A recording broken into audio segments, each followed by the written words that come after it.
What is that bump on your penis? Welcome to episode 10 of Pravity Season 3.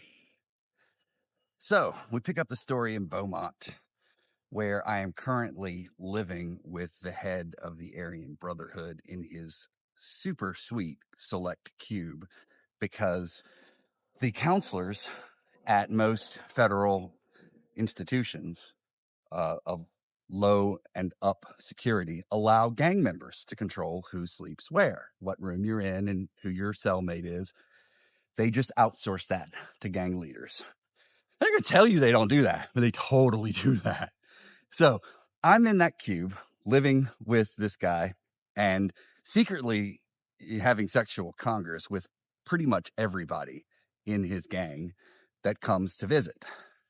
They all flirt with me. Most of them come and hit me up at random places around the compound and sneak me off to a bathroom somewhere for a little poom poom. But that wasn't the only sex I was having. I got introduced to a great number of the Latin gang members. Uh, I can't even tell you what gangs they were in. They were all grouped as just Latins, Hispanics. They weren't separated out by white people as being anything other than that, which is racist as fuck. But that's the way they work on the compound. And uh, so I befriended this one really small guy that everybody called Tortuga, and he was great. He was really kind, really considerate to me, and uh, just he was a good person to me. I have no idea what he was in prison for, so I can't state that he was a good person for everybody else. But my first interaction with him was him waving me over on the yard. Hey, come over here. Come over here. He was like this tall. She isn't that short. It's like 5'7" because I'm like 6'2". So, it is what it is. And he comes over to me and he goes, say, you're gay, right? And I'm like, yes. And, and he says, do you see that dude over there? Go over to him and say, me la como toro. I have never in my life at this point spoken a word of Spanish other than adios. And I don't know what to do. And I'm thinking this guy's being nice to me. So I'm like, fuck it. He wouldn't tell me to, it's prison. No one would tell you to go do something that's going to get you hurt, right? Right. It did not get me hurt. I walked over to a guy who made me standing next to him look like Tortuga. He was like 6'8", big, beefy, fat guy with tattoos and a bald head. Everyone on the compound called him Chino, which I didn't know at the time was a thing that a lot of Central and South Americans use to refer to other Hispanics who have a slightly Asian tint to their eyes. I guess, I don't know. It feels racist to even say it, but that's what they called him. So I go over to Chino and I'm like, "Me la como todo?" He looks at me up and down like, "Man, get the fuck out of here," and just starts laughing in my face. I turn around and Tortuga and all of his friends are just, I mean, if they could have been rolling around on the floor and slapping their knees without violating their masculinity, they would have been. And after that, we were friends. And because I got introduced to him, I got introduced to all the people around him that would come and talk to him and whenever I was in his space. And he also lived in my dorm. So I met a lot of these really like stupid hot uh, Hispanic gang members.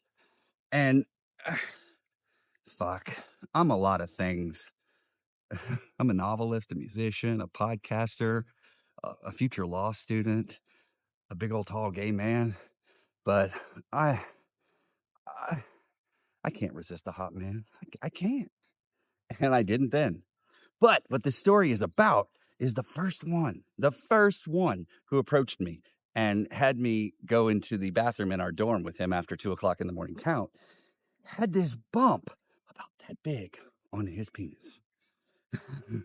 And I was like, what the fuck kind of herpes, syphilis, clappy clappy is this? But, again, I'm a slut. I didn't say anything about it because my mouth was full. So But I did go through the entire spectrum of the act, and after he finished, because this is not the time to have a conversation at that point. So the next time I saw him, I said, "So," and it was just he and I. We were waiting to get ice, and no one else was around.